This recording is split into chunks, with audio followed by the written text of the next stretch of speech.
श्रावण महिना संपला त्या रविवारी चिकनच्या दुकानापुढे एवढी गर्दी होती, जसं काय यांनी वर्षभर नॉनव्हेज खाल्लंच नाही. आणि श्रावण महिना सुरू व्हायच्या अगोदर पण तसंच.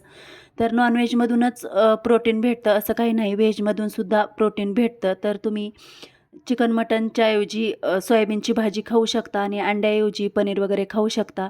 मोड आलेल्या कडधान्यामध्ये सुद्धा भरपूर प्रमाणात प्रोटीन असतं. तर असो, आता नॉनव्हेजवाल्यांना राग येईल मी असं बोललेला, ज्याची त्याची आवड. चला तुम्हाला मोड आलेल्या मटकीची भाजी कशी बनवली ते सांगते.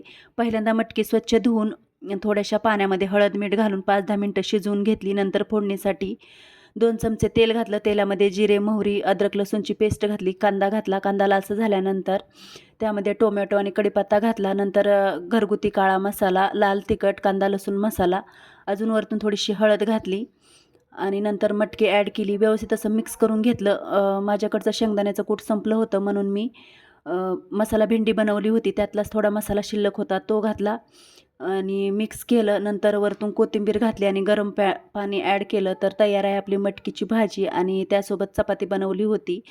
नक्की एकदा अशा पद्धतीने ट्राय करून बघा आणि आवडली तर लाईक करा, शेअर करा आणि सबस्क्राईब करा.